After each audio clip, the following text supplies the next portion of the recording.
unang abroad ko naranasan ko talaga na kumain kami ng expired na mga manok. So tara pag-usapan natin 'to. So ngayong episode pag-uusapan natin yung unang pag-abroad ko sa Saudi Arabia at yung mga, first time kong naranasan.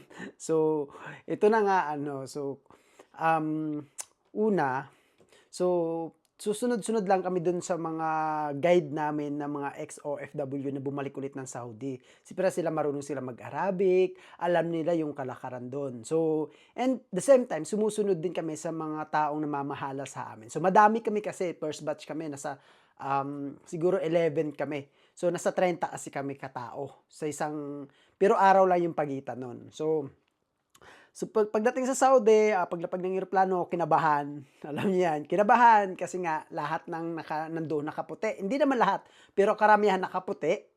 And then may mga yung iba nakahubad tapos nakaputi lang ng gano'n. So, nakakatakot kasi nga 'di ba, daming mga sabi-sabi, ang daming mga kuro-kuro, ang daming mga balita about do'n sa Saudi Arabia.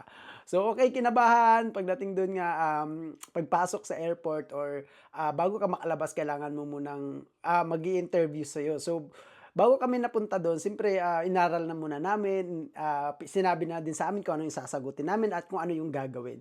So, nung tinanong kami siyempre kabado, kabado, sobrang kabado as in. So, lalo na sa mga first timer. So, pagkatapos na may sasakyan sinundo kami and then dinala kami sa bundok. Oo. So, ako hindi ako kinabahan masyado sa bundok, kasi 'pag bundok, okey ako. So, kinabahan kami do'n, so gawa ng akala din ng mga ex-abroad na, hala yung trabaho pala namin construction worker. Magiging construction worker pala kami kasi nga ang layo sa city talaga, sobrang layo sa city.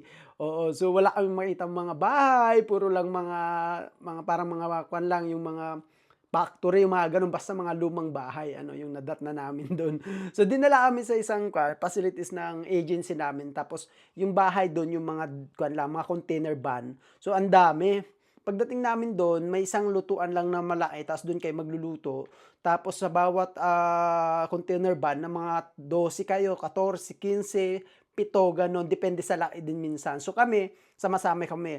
Tanda ko yung 13 ata kami. Hindi ako sure, pero 13 kami. Sa pan-13 kami, pero ang dami namin dun sa agency na yun, siguro mga 1,000 kami dun sa kuwan na yun, sa buong compound na yun, ang dami. Iba't ibang lahi, iba't ibang lahi. Yung iba kasi, dun naka-accommodation pero nagtatrabaho sa city and then may bus sila, ang lalaki ng mga bus nila. So yun na nga. So, sabi nga nila i-respect natin yung culture kapag nandun na tayo kasi nga baka daw ma-penalty tayo or magkaroon tayo ng, tinatawag na ano nga 'to, ma-deport nga tayo kapag hindi natin ginalang sila.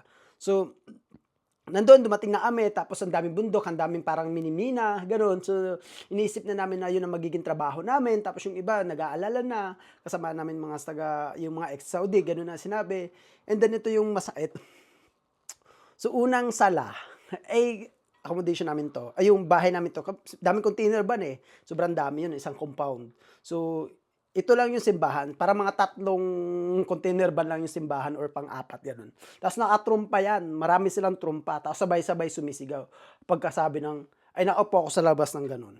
Ta's kasi hapon na, eh. So, pagkasabi ng, "Sala!"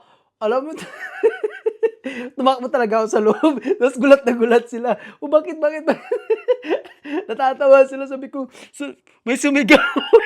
First time ko narinig yun ta's ang lakas tapos siyempre sa taas kami ng bundok, dinig na dinig, grabe takbo. So, yun ang first time talaga na kinabahan ako. So, akala ko kasi, dun talaga yung sobrang kabang-kaba talaga, yung sa airport medyo-medyo pa, dun talaga kasi sabi na nila i-respect. So, ako tumakbo ako paloob, akala ko kailangan kong tumago or whatsoever or kailangan kong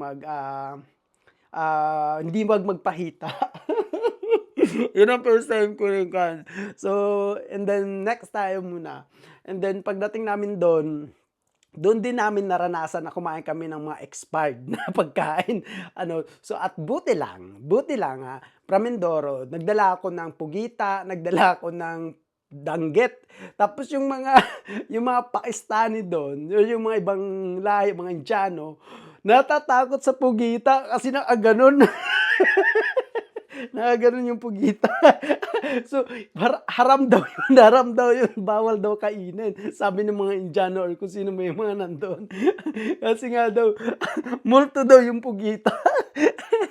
Multo nga daw, totoo yun. So, kasi nga yung lutuan namin sama-sama. Kumbaga isang malaking bahay, open siya, tapos nandun yung liguan, siguro mga 12 liguan, hindi lang, siguro mga 12 liguan, 6-6, tapos may iba pang, yung toilet nila, iba din yung may bowl, iba din yung para kang naka-squat na upo, tama ba squat yun?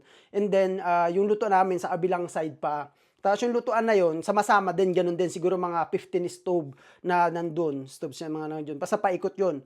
So, tapos yung gitna namin yung pinaka-mesa, tapos dun kayo magcha-chop, magagawa nung gagawin. So, sa amin, sa batch namin, so nagluluto kami, isang lutuan lang. So, yung mga kaldero kami din nag-provide, tapos sa masakit pa, yung pagdating namin doon, wala pa kaming trabaho ng 1 month. And then, yung budget namin is 50 weekly. 50 real weekly. So, medyo malaki pa yan nung dati, 2015, kung di ako nagkakamali. Tama ba? 2015 ba ako nag-abroad? Or 2018? Parang ganun, 2018 ata. Hindi ko na maalala. So, basta, mga ganun, 2018, siguro parang 2018. So, by the way, so yun na nga yung nangyari, So, $50 kailangan pa namin mag-load, kailangan din namin, ang mahal pa, yung load pa lang nasa 30 na, tapos hindi mo, siyempre boring ka dun, wala kang magagawin maghapon, hindi pa yun unlimited. So, weekly, tapos pagsasamahin namin, yung mga pera namin, contribution, tapos kanya-kanyang labas ng baon, kung may baon, or magno-noodles kami. Doon namin naranasan talaga na bumili kami ng mga expired na pagkain ng mga manok, pero frozen. So, no choice kami kasi nga, frozen siya. So, frozen naman siya, no choice kasi mura lang at wala kami masyadong pera. So, ginagawa namin, naglalakad pa kami ng malayo para lang, alam mo yun, para lang makapatipid kami or naghahanap kaming may discount. So, doon naman sa may pugita, takot na takot sila, hindi daw yung kinakain, and then mabaho daw. Ayaw nila magsabay-sabay magluto, saka yung danggit. So, ang swerte lang kasi parang 1.5 kilos na danggit or 2 kilos na danggit yung dala ko doon. So, ang tagal namin naubos noon. Siyempre, 2 kilos, ilang kilo yun kapag sariwa pa. So, sobrang dami yung kapag danggit talaga. Pag 1 kilo, sobrang dami talaga nun. So, ayun na. And then, nakasurvive naman kami. Pero, next week or parang after 3 days, dumating yung next batch namin. So, parang siyam sila.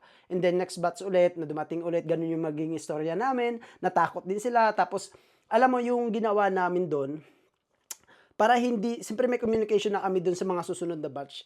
Tinatanong nila yung kalagayan namin. Sabi namin, okay kami, maganda dito, okay naman. And then, or may group kami, hindi kami nagsisin. Or yung pag-usapan namin, huwag tayo magsin sa group para hindi tayo makapag-reply. Parang ganon. So, parang may mga eksenang ganun pa kami dun. Pero ayaw lang namin talaga sila na ma-disappoint or wag na silang tumuloy or matakot sila sa dadatnan nila. Ayaw namin sa kanila iparating kaagad na yun talaga yung madadatnan nila. So, yun na nga, gusto na lang namin makuha na sila na mismo ma-experience din. Kasi nga baka kabahan din sila or matakot or wag nang tumuloy. Kasi hindi naman talaga namin pa alam kung anong mangyayari sa amin. Gawa ng hindi pa kami nakapag-start. Wala pa naman talagang restaurant yung papasukan namin kasi nga hindi pa open. So, ang dami namin nun actually. So, hindi namin nilabas yun muna yung kung ano yung naranasan namin or kung ano yung namin doon. Sinabi lang namin na magdala sila ng pagkain na pwedeng kainin namin pagdating dito, ganun. So, ayun. So, yun lang muna yung part 1 ng kwento natin. So, yung part 2 susundan natin. Alam nyo ba, sa part 2 abangan nyo kung paano naman kami kumain ng uod sa kaipis sa restaurant namin. So, let's go. Subaybayan mo sa part 2 ng ating video.